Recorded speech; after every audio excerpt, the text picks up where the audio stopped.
Duran, when SZV and RPS invest their last bit of monies into the this bankrupt company, what is the government's plan when they can't finish the project?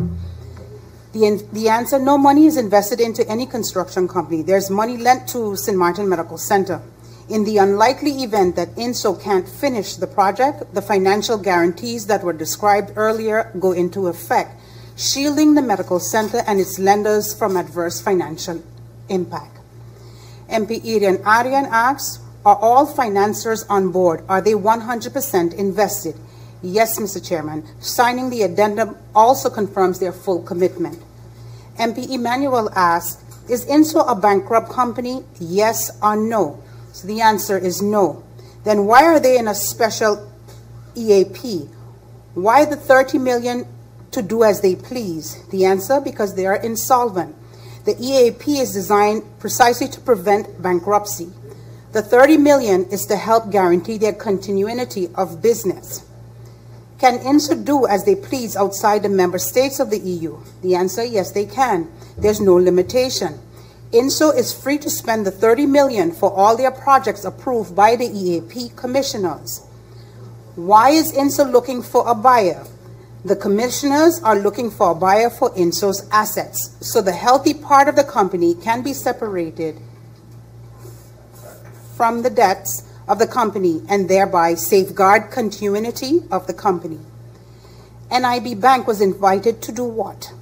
This was answered. The NIB Bank was invited to tender for the security and payments agent role, along with the two other companies as mentioned in the presentation. The loan guarantee was for 6 months. Where are the supporting documents that more than 6 months can be granted? The answer, the 6 months is the time limit for the EAP commissioners to submit their restructuring program to the Ministry of Economic Development, which they did within the time limit given. The guarantee under the EAP stays in place for the duration of the sales process, which may take up to 24 months. Is Condotte a bankrupt company, yes or no? Mr. Chairman, this is an irrelevant question now that INSO and Condotte are fully separated. MP Bryson asks, what is the current company conducting PR for the St. Martin Medical Center? What is the PR budget? Does government or SZV pay anyone to do the PR for the hospital? The answer, only the St. Martin Medical Center pays for the PR for the hospital. There is an internal communication department funded out of the hospital's cash flow. Is there a contingency plan for the case when the contract with INSO would be discontinued? The answer, under the World Bank conditions, a full new tender would be required, which is the only contingency plan available.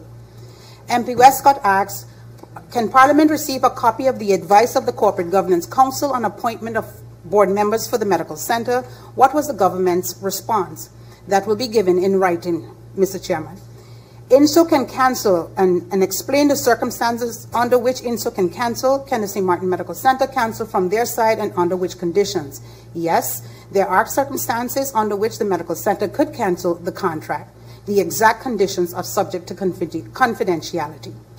What are the government actions that will facilitate the operations of the new hospital this will be answered by the St. Martin Medical Center, and government indicate how they will react to those wishes.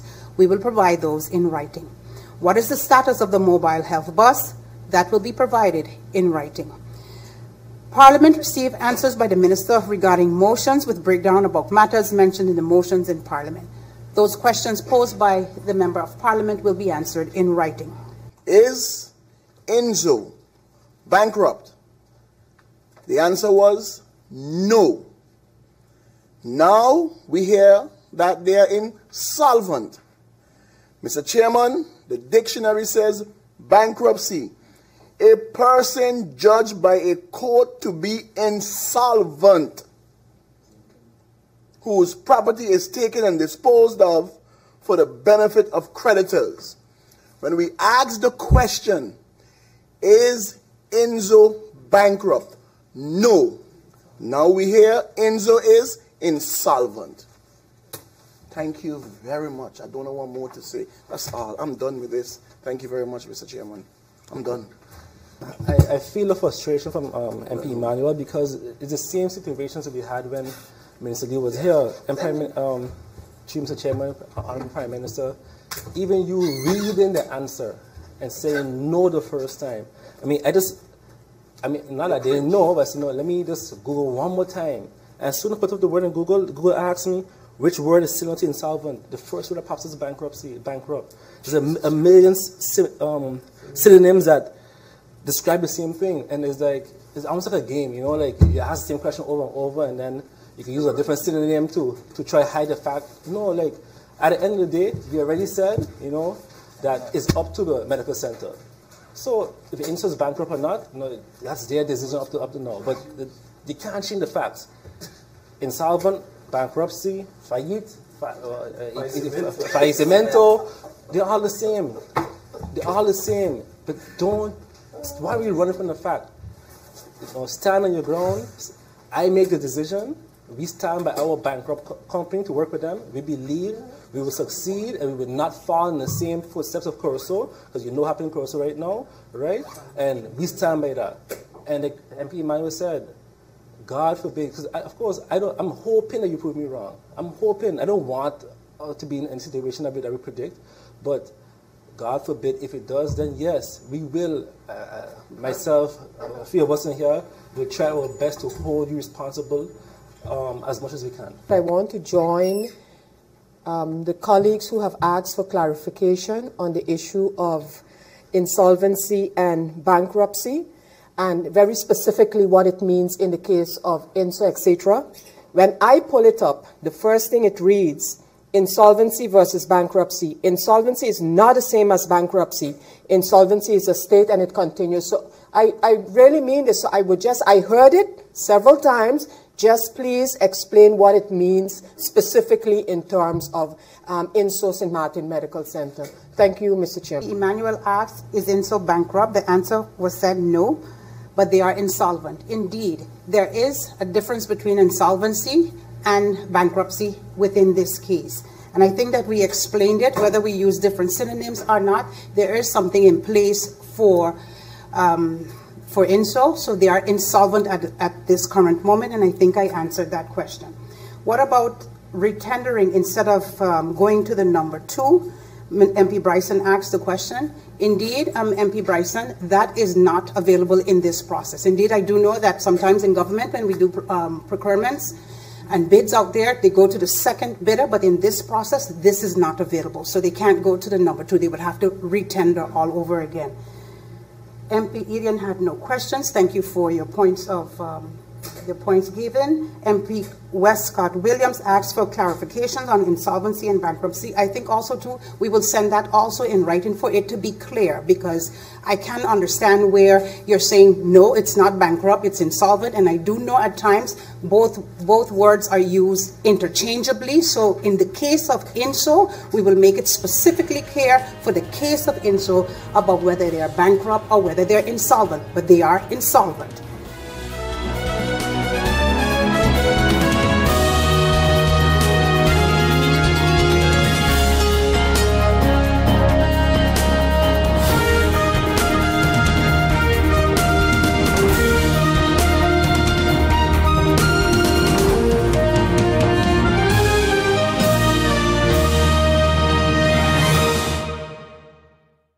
GEBE has been faithfully serving the communities of St. Martin, powering your home and our economy. Come rain or shine, our qualified team of professionals are working hard 24 hours a day to provide you and your family with safe, reliable electricity and water. We use the latest technologies and test our products daily to maintain the highest international standards. Our friendly staff is always there to assist you, whether in person, over the phone, or online. We are committed to constantly improving our products and services, making them more efficient, effective, and environmentally friendly to serve you better today and our next generation of clients tomorrow. GEBE, powering a brighter future. Our friend Megawati is here with tips to save you energy. 1. Turn your airco temperature up. 2. Use a ceiling fan instead. 3. Buy energy-saving products. Save some green with NVGEBE. It's been said that behind every door, possibility awaits.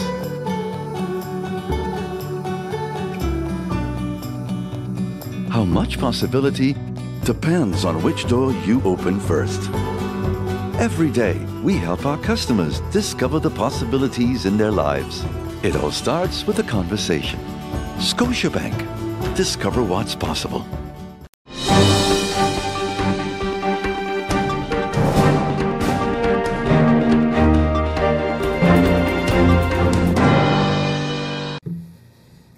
If we look at the current ongoing activities of the airport project team, Madam Chair, let me start with the update on the ongoing activities. At present, there are 3 major initiatives being undertaken by the airport project team. First of all, hurricane preparedness works are being executed to make the building storm ready, including the enforcement of the main doors.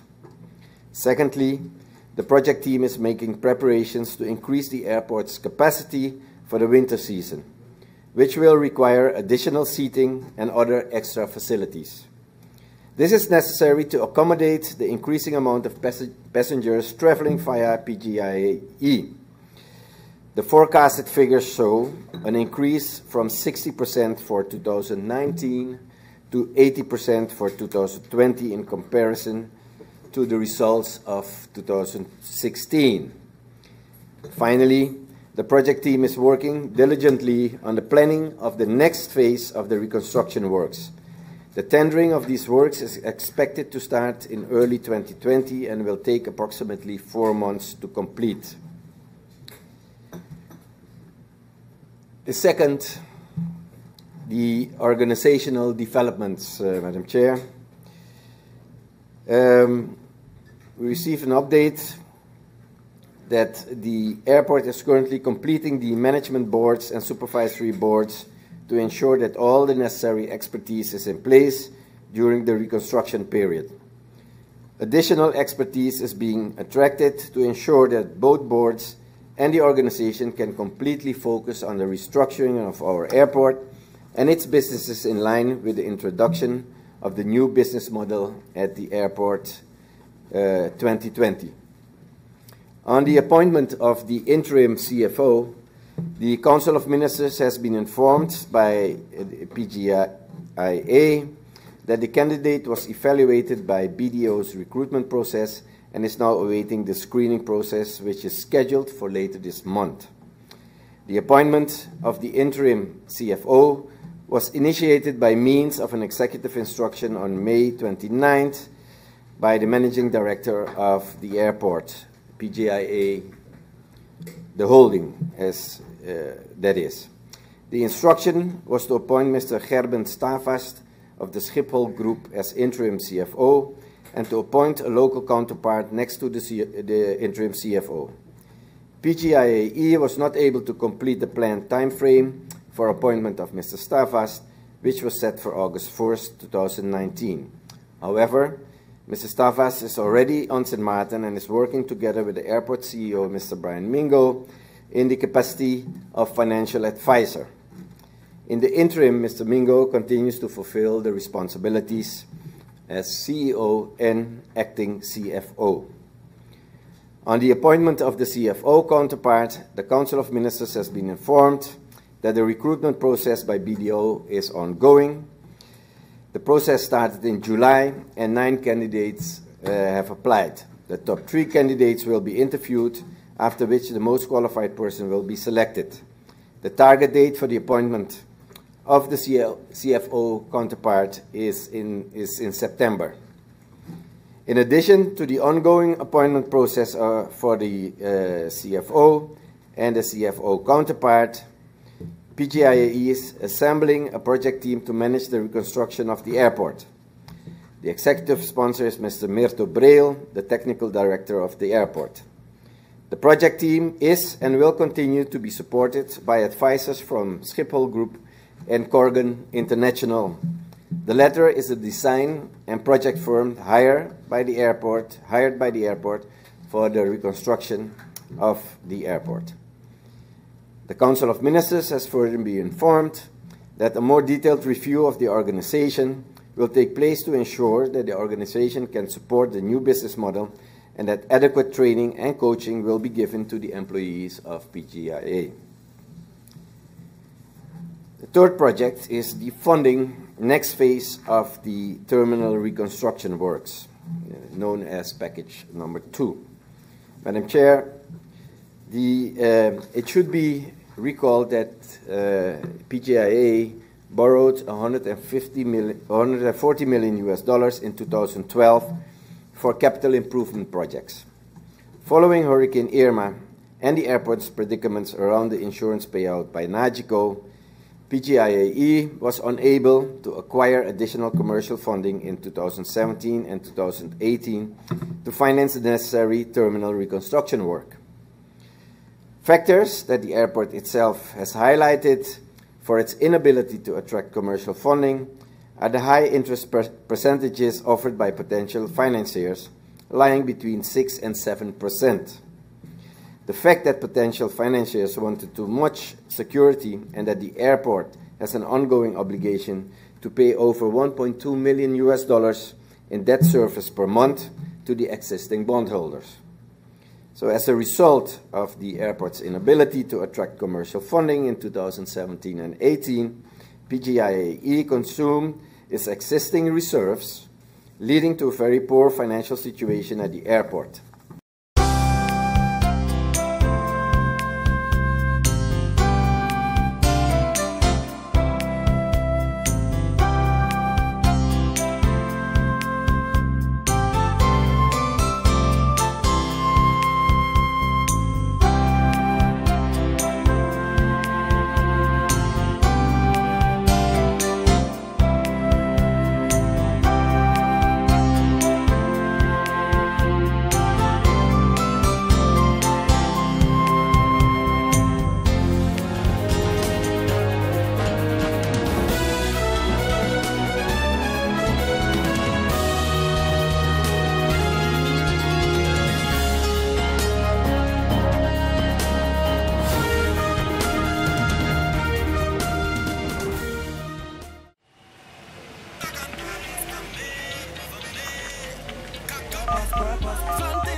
Hey ma, how you doing? You busy? I hear, just paying some bills, taking care of business, you know what it is? I know, you're doing your online banking. I don't have to stand in those long lines to pay bills. I can transfer when I want. I can check my account wherever. It's like the bank open 24/7.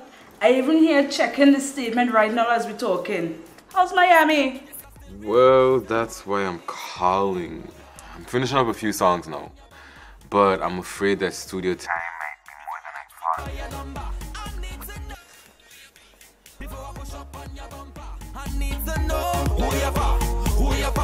thought. And I was wondering if I could get some help with some funds, and I could pay you back as soon as I get back to St. Martin.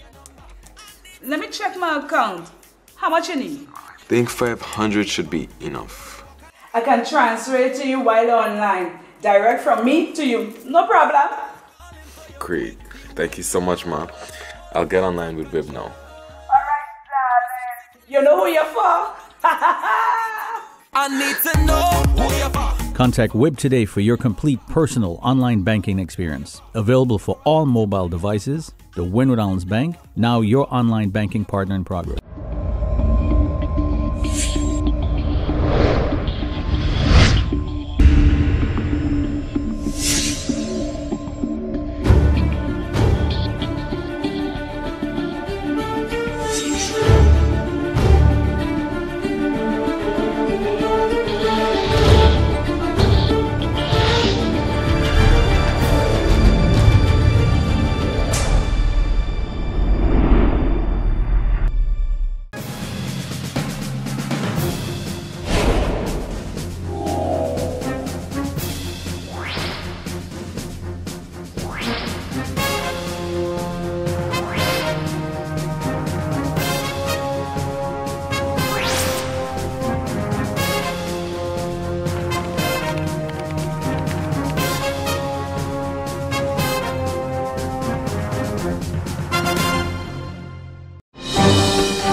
I want to understand, Prime Minister, and maybe you have to repeat it again for the population to understand it.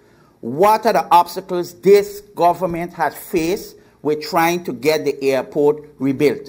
We all talk about it taking too long and what is happening, and I agree with that. It is taking too long. But why? Why?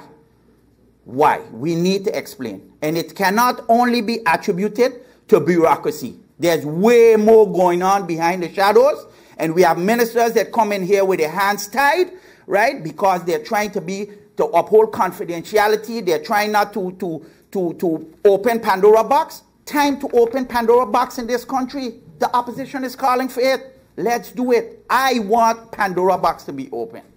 So I want to know, what obstacles have you been facing? And when I say obstacles, I mean internal and external.